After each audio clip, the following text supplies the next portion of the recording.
speaking of Monish Pabrai, the next one is asking about Dhando. Can you talk about the progress with Dhando? The questioner says, I hear Outdoorsy is going public. Can you just generally discuss that investment? Yes. So we've talked about it a bit in the past, and I would say if you're really interested, we have, like, I think last year's meeting, I went through it in detail, and it's up on our YouTube channel. But there's sort of three buckets to Dhando Holdings. Dhando has a little bit of an internal equity portfolio, and it has this sort of private portfolio that includes Outdoorsy, which is going to go public. Excuse me.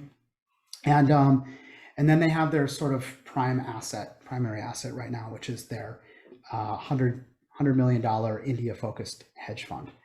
And the interesting thing about Dhando for us is that, first of all, Dhando didn't work out perfectly. It was originally supposed to be this roll up of these insurance companies. It was going to be a mini Berkshire Hathaway. It was going to be an IPO. And we had an opportunity through the relationship I have with Manish to buy a piece of it. And so the probability of success was very high, but ultimately interest rates remained low for too long. The insurance company was not working out very well. It was difficult for combined ratios to get under 1. And they had to invest premiums in a really low interest rate environment.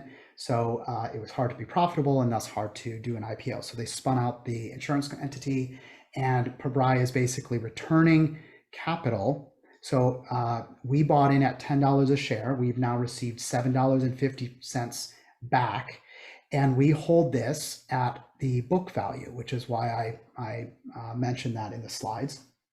The book value is now around 30 million, but what that consists of is simply the assets minus liabilities of the business. It's the equity that they own, and this small sliver, I think 7 million of it might be the private investment that they made in things like Outdoorsy. So that could actually turn out to be quite good depending on the price when it does IPO.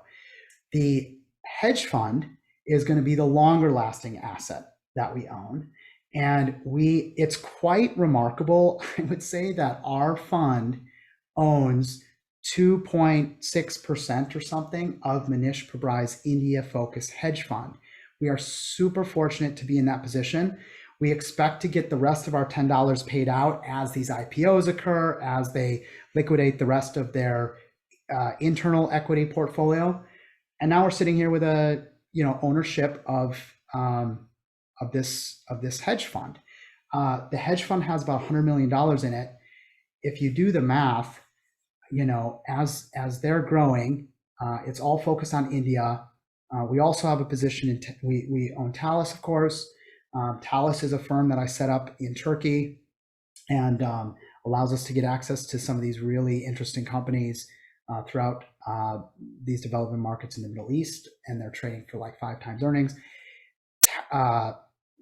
What's happening with Dhando Holdings is very similar with what's happening with Talis. There are companies that are selling for such an inexpensive price that at some point they will re-rate. I expect that we could see a situation where the hedge fund, the Indian focused hedge fund, could just return 100% in a year, maybe more. And when that sort of thing starts to happen, as ownerships of that, we will start to receive large dividend payments.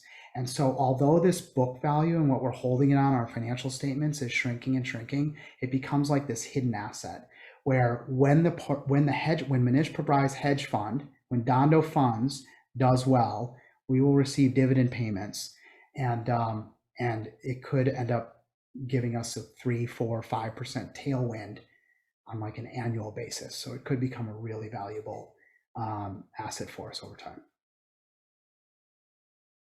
And again, I really went into detail last year. So if you want to look more in at Dhando, just go to our YouTube channel and you can view the meeting from last year.